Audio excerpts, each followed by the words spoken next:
जय हिंद दोस्तों। आज के इस इम्पॉर्टेंट लेक्चर में हम सभी डिस्कस करने वाले हैं 15 सितंबर 2025 के करंट अफेयर्स को। तो आप इस पूरे लेक्चर को बहुत ही ध्यान से लास्ट तक जोर देखिएगा। लास्ट में आपसे एक क्वेश्चन पूछा जाएगा जिसका आंसर कमेंट बॉक्स में बताना है। तो चलिए आज के पहले और इम्पॉर्टेंट क्वेश्चन को डिस्कस करते हैं। तो पहला क्वेश्चन है, बैराबी सैरांग रेलवे लाइन का उद्घाटन किस राज्य में किया गया है? आंसर हो जाएगा मिजोरम में। तो मिजोरम राज्य में अभी हाल ही में बैराबी सैरांग रेलवे लाइन का उद्घाटन किया गया है। तो प्रधानमंत्री मोदी जी ने मिजोरम, मणिपुर और असम की विकास परियोजनाओं का उद्घाटन किया है, जिसमें 9,000 करोड़ से अधिक की परियोजनाएं शुरू की गई हैं। तो इसी उद्घाटन समारोह में दोस्तों मिजोरम की पहली rail line Bairabi Sairang rail line का भी उद्घाटन किया गया है, जिसकी लंबाई है 51.38 किलोमीटर की। इस रेलवे लाइन के माध्यम से जो मिजोरम है उसका संपर्क दिल्ली, गुवाहाटी और कोलकाता से हो गया है, और मिजोरम की जो राजधानी है वो पहली बार रेल नेटवर्क से जुड़ गई है। तो ये सारी इंपॉर्टेंट जानकारी आप नोट करें। ये जो रेलवे रूट है इसमें 45 सुरंग हैं, 88 छोटे और 55 बड़े ब्रिज हैं। इसके अलावा दोस्तों इसी रेलवे रूट में 114 मीटर ऊंचा देश का दूसरा पियर ब्रिज भी है, जो कुतुब मीनार से भी ऊंचा है। कुतुब मीनार की ऊंचाई है 72 मीटर की, जबकि ये जो पुल बनाया गया है इसकी ऊंचाई है 114 मीटर की। प्रधानमंत्री नरेंद्र मोदी जी ने 3 नई ट्रेनों को भी हरी झंडी दिखाई है। रेलवे से रिलेटेड कुछ इंपॉर्टेंट करंट अफेयर्स भी डिस्कस करते हैं। तो 160 किलोमीटर प्रति घंटे की रफ्तार वाली नमो भारत ट्रेन भारत की सबसे तेज गति की ट्रेन बनी है। सोनाली मिश्रा रेलवे सुरक्षा बल यानी आरपीएफ की पहली महिला महानिदेशक बनी है। भारतीय रेल ने देश की पहली हटाने योग्य सौर प्रणाली का शुभारंभ वाराणसी में किया है। भारतीय रेलवे ने एशिया की सबसे लंबी मालगाड़ी रुद्रस्त्र का ट्रायल अभी हाल ही में किया था।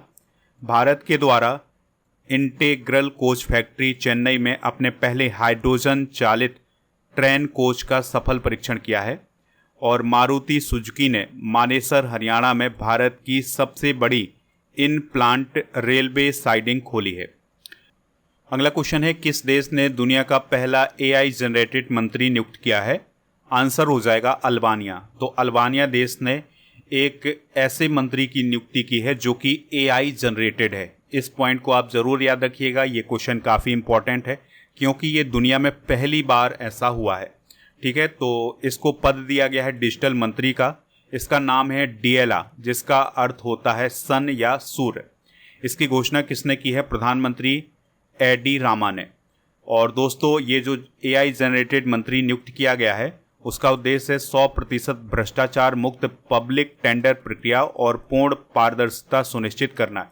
यानी भ्रष्टाचार को रोकने के लिए और जो पारदर्शिता है उसको सुनिश्चित करने के लिए ये एआई जनरेटेड मंत्री नियुक्त किया गया है। यहाँ पर आप एआई जनरेटेड मंत्री को भी देख सकते हैं। एआई से रिलेटेड कुछ इंपॉर्टेंट करंट अफेयर्स डिस्कस करते हैं। तो गूगल ने AI image editing tool nano banana को अभी हाल ही में लॉन्च किया है। ओपन एआई ने राघव गुप्ता को भारत और एशिया प्रशांत के लिए शिक्षा प्रमुख नियुक्त किया है। ओपन एआई ने भारत में अपना पहला कार्यालय नई दिल्ली में खोलने की घोषणा की है। 16 जुलाई को एआई प्रशंसा दिवस मनाया गया था। आंध्र प्रदेश में देश का पहला एआई प्लस कैंपस खुलेगा। और असम ने क्षेत्रीय भाषा में भारत की पहली AI news anchor Ankita launch की है। गूगल ने जेमा 3 एआई मॉडल लॉन्च किया है। एलन मस्क ने ग्रोक 3 एआई का अनावरण किया है। और महाराष्ट्र में देश की पहली एआई यूनिवर्सिटी बनेगी। तो ये एआई से रिलेटेड करंट अफेयर्स हैं। अगला क्वेश्चन है, 2027 में 5वें तटरक्षक वैश्विक शिखर सम्मेलन की मेजबानी कौन करेगा? आंसर हो जाएगा भारत। तो दोस्तों भारत को 2027 में 5वें तटरक्षक वैश्विक शिखर सम्मेलन की मेजबानी मिली है और इसका आयोजन चेन्नई में किया जाएगा। अच्छा, चौथे तटरक्षक वैश्विक शिखर सम्मेलन का आयोजन कहाँ पर किया गया है? तो इसका आयोजन रोम, इटली में किया गया है। तो वहीं पर यह घोषणा की गई है कि जो अगला सम्मेलन होगा 2027 में, ये चेन्नई में किया जाएगा। देखिए 2025 के कुछ प्रमुख सम्मेलन एक बार रिवाइज कर लेते हैं। तो विश्व आर्थिक मंच सम्मेलन 2025 दावोस स्विट्जरलैंड में हुआ है। विश्व सरकार शिखर सम्मेलन दुबई यूएई में। वैश्विक प्रौद्योगिकी शिखर सम्मेलन नई दिल्ली भारत में, और विश्व सतत विकास शिखर सम्मेलन नई दिल्ली में हुआ है। G7 शिखर सम्मेलन 2025 अल्बर्टी कनाडा में, नाटो शिखर सम्मेलन 2025 द हैग नीदरलैंड में, ब्रिक्स शिखर सम्मेलन 2025 रियो डी जेनेरियो ब्राज़ील में, SCO शिखर सम्मेलन तियानजिन चाइना में हुआ है, UN जलवायु परिवर्तन सम्मेलन COP30 बेलेम ब्राज़ील में, और open government partnership global summit Victoria Spain में हुआ है। अगला क्वेश्चन है 10वां आयुर्वेद दिवस 2025 किस राज्य में मनाया जाएगा? तो ये गोवा राज्य में मनाया जाएगा। ठीक है, तो दोस्तों इस साल एक निश्चित डेट फिक्स की गई है और ये कहा गया है कि अब 23 सितंबर को आयुर्वेद दिवस मनाया जाएगा। इससे पहले ये था कि जो धन्वंतरी जयंती होती थी, जिस दिन भी जो धनतेरस का दिन होता था उस दिन मनाया जाता था, लेकिन अब 23 सितंबर को हर साल आयुर्वेद दिवस मनाया जाएगा। इस बार 10वां आयुर्वेद दिवस मनाया जाना है और इसका आयोजन गोवा में किया जाएगा। देखिए दोस्तों, ये कहाँ पर आयोजित किया जाएगा? तो अखिल भारतीय आयुर्वेद संस्थान गोवा में इसका आयोजन होगा। इसकी जो थीम है वो है Ayurveda for people and planet, यानी जन जन और धरती के लिए आयुर्वेद। तो पहली बार आयुर्वेद दिवस 23 सितंबर को मनाया जा रहा है। इसका उद्देश्य है आयुर्वेद को वैश्विक पहचान दिलाना और एक सतत जीवन शैली के रूप में प्रस्तुत करना। अगला क्वेश्चन है संयुक्त राष्ट्र महासभा में पेश किए गए न्यूयॉर्क घोषणा का मुख्य मुद्दा क्या था? आंसर हो जाएगा फिलिस्तीन संकट का शांतिपूर्ण समाधान। तो दोस्तों अभी हाल ही में न्यूयॉर्क घोषणा हुई है, कहाँ पर? संयुक्त राष्ट्र महासभा में। ठीक है, जिसका मुद्दा ये था कि जो फिलिस्तीन संकट है उसको शांतिपूर्ण तरीके से उसका समाधान निकाला जाए। इस घोषणा को किसने पेश किया था? फ्रांस ने। भारत ने इस प्रस्ताव का पक्ष किया है, यानी कि इसके पक्ष में मतदान किया है। तो 142 देशों ने इस घोषणा पर अपना समर्थन दिया है। अर्जेंटीना, हंगरी, इजराइल, अमेरिका जैसे देशों ने इसका विरोध किया है। 12 देशों ने मतदान में भाग नहीं लिया है।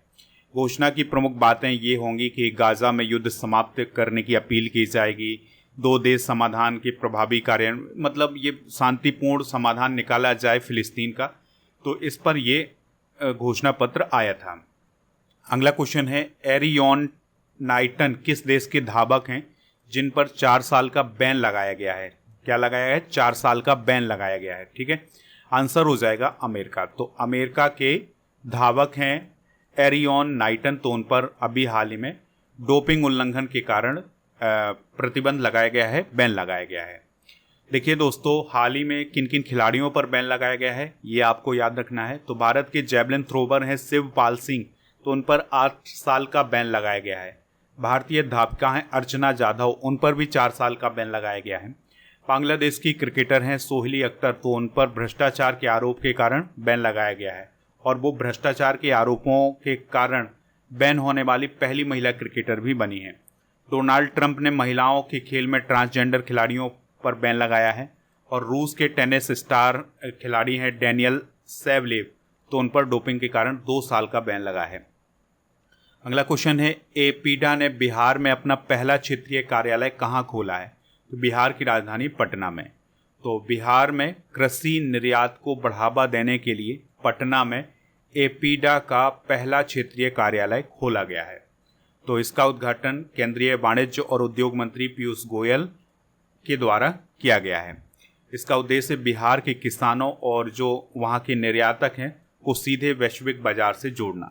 दोस्तों बात करते हैं एपीडा की, तो इसे कृषि और प्रसंस्कृत खाद्य उत्पाद निर्यात विकास प्राधिकरण बोला जाता है। 1995 में इसकी स्थापना हुई थी। यह प्राधिकरण वाणिज्य और उद्योग मंत्रालय के अधीन काम करता है। इसका उद्देश्य भारत के कृषि और प्रसंस्कृत खाद्य उत्पादों को निर्यात को बढ़ावा देना और उनका डेवलपमेंट करना। यह किसानों, निर्यातकों और उद्योगों को तकनीकी सहायता प्रदान करता है और इंटरनेशनल मार्केट में जो कृषि प्रोडक्ट हैं उनको एक पहचान दिलाने में मदद करता है। अगला क्वेश्चन है दुनिया की सबसे ज़्यादा बुजुर्ग आबादी वाला देश कौन बना है? आंसर हो जाएगा जापान। यानी जापान ऐसा देश बन गया है जहां पर सबसे ज़्यादा बुजुर्ग हैं। तो 2025 में दुनिया की सबसे ज़्यादा बुजुर्ग आबादी वाला देश बना है जापान। यहाँ पर दोस्तों 1 लाख से ज़्यादा लोग ऐसे हैं जिनकी उम्र 100 साल से ज़्यादा है, जिसमें ज़्यादातर महिलाएं हैं। तो लगभग 88,000 महिलाएं ऐसी हैं जिनकी उम्र 100 साल से ज़्यादा है और लगभग 12,000 पुरुष ऐसे हैं जिनकी उम्र 100 साल से ज़्यादा है। तो इस प्रकार से जापान की जो कुल पॉपुलेशन है उसमें 0.81% कौन लोग हैं जिनकी उम्र 100 साल से ज़्यादा है। तो जापान ने लगातार 55वें साल यह रिकॉर्ड बनाया है, यानी लगातार 55 साल से सबसे ज़्यादा बुजुर्ग आबादी वाला देश कौन बना हुआ है? जापान बना हुआ है। जापान में 15 सितंबर को बुजुर्ग दिवस भी मनाया जाता है। जापान की अगर हम बात करें तो जापान एशिया महाद्वीप में ही स्थित है। टोक्यो इसकी राजधानी है। जापानी यहाँ की भाषा है। जापानी एन यहाँ की करेंसी है। और जापान के 4 मुख्य द्वीप हैं। उसमें है पहला होक्काइडो, दूसरा है होन्शु, तीसरा है शिकोकू और चौथा है क्यूशू।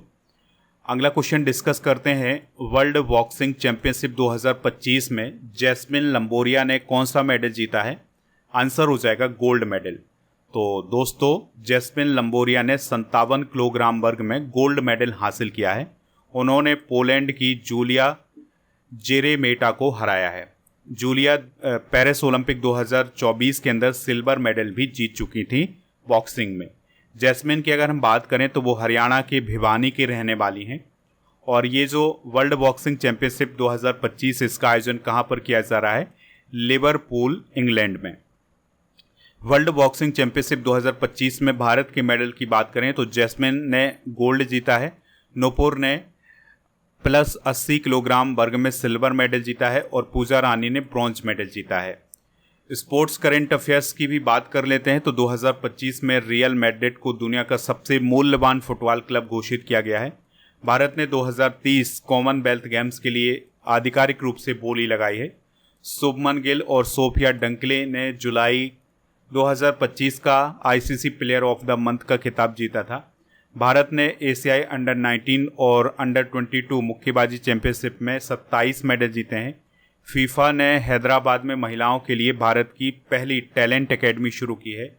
लैंडो नॉरिस ने पियास्त्री को रोमांचक मुकाबले में हरा करके हंगेरियन ग्रैंड प्रिक्स जीती है।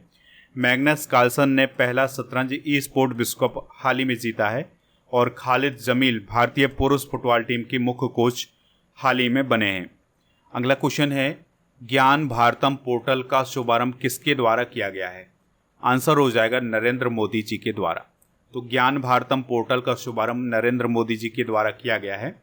इसका उद्देश्य भारत की प्राचीन पांडुलिपियों का डिजिटलीकरण करना और उनका संरक्षण करना।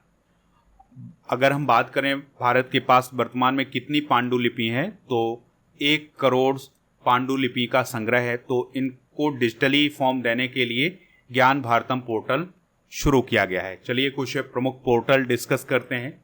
तो गिद्ध ज्ञान पोर्टल असम सरकार के द्वारा लॉन्च किया गया है। प्रेस सेवा पोर्टल भारतीय प्रेस महापंजीयक के द्वारा। ई साक्षी पोर्टल सांख्यिकी एवं कार्यक्रम कार्यान्वयन मंत्रालय के द्वारा। दर्पण पोर्टल और अन्य मित्र ऐप अभी हाल ही में केंद्रीय खाद्य एवं उपभोक्ता मामलों के मंत्री श्री प्रहलाद जोशी के द्वारा लॉन्च किया गया है। Overseas citizen of India portal गृह मंत्री अमित शाह जी के द्वारा। ई श्रम पोर्टल श्रम और रोजगार मंत्रालय के द्वारा लॉन्च किया गया है। तो ये थे दोस्तों आज के करेंट अफेयर्स के क्वेश्चन। आप स्टडी करके ऐप को इंस्टॉल कर लें तो यहाँ पर आपको लास्ट 6 मंथ के करेंट अफेयर्स की ई बुक और मंथली करेंट अफेयर्स की ई बुक मिल जाएगी, हिंदी इंग्लिश दोनों मीडियम में। इसके अलावा ईयरली करेंट अफेयर्स की ई बुक भी आपको यहाँ पर मिल जाएगी। दोस्तों ऐप पर राजा गुप्ता सर का जो अर्जुन जीएस फाउंडेशन बैच है ये मिल जाएगा, तो इसको ज्वाइन कर सकते हैं।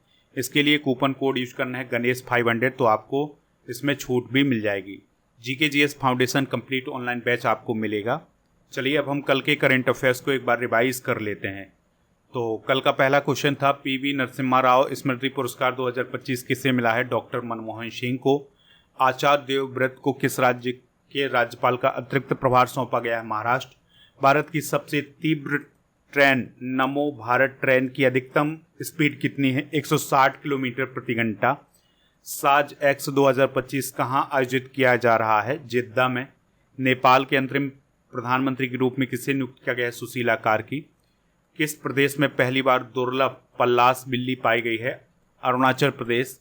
IIM अहमदाबाद ने अपना पहला अंतर्राष्ट्रीय कैंपस कहाँ शुरू किया है? दुबई में। भारतीय रेलवे ने पहली बार कश्मीर से कहाँ तक दैनिक पार्सल ट्रेन सेवा शुरू की है? दिल्ली। गृह मंत्री अमित शाह ने किस पासपोर्ट पर fast track immigration trusted traveller programme का शुभारंभ किया है? लखनऊ। पहला दृष्टिबाधित महिला T20 विश्व कप कहाँ आयोजित किया जाएगा? भारत में।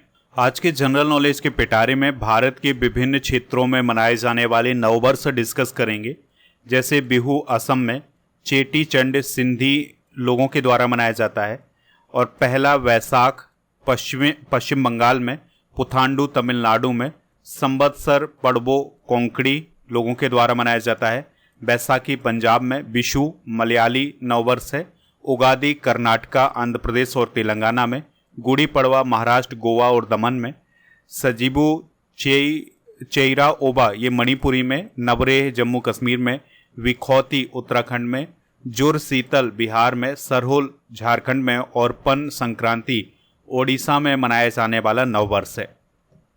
कल के करंट अफेयर्स में आपसे पूछा गया था कि जो हॉकी एशिया कप है 2025 वाला ये किसने जीता है? तो ये इंडिया ने जीता है। तो लगभग सभी लोगों ने इसका आंसर इंडिया बताया हुआ है। आज आपके लिए क्वेश्चन है, बिहू का संबंध किस राज्य से है? जो भी इसका राइट आंसर हो कमेंट बॉक्स में ज़रूर बताएं। स्टडी करके ऐप को इंस्टॉल करें तो यहाँ पर आपको monthly current affairs, yearly current affairs, half yearly current affairs, इन सभी की ई बुक मिल जाएगी हिंदी इंग्लिश दोनों मीडियम में, तो इनको आप प्राप्त कर सकते हैं। और दोस्तों आपको ऐप पर 1000 टॉपिक वाइज स्टैटिक जीके की PDF और टॉपिक वाइज करंट अफेयर्स की PDF भी आपको यहाँ पर मिल जाएगी। टेलीग्राम चैनल को ज़रूर ज्वाइन करें। और दोस्तों GK GS की ये सभी ई बुक आपको ऐप पर मिलेंगी, तो इनको प्राप्त कर सकते हैं। और दोस्तों आपको बता दें कि ऐप पर जो डेली करंट अफेयर्स का टेस्ट है वो भी दे सकते हैं। यहाँ पर आपको 1 साल की वैलिडिटी के साथ 4000 से अधिक टेस्ट भी मिलेंगे।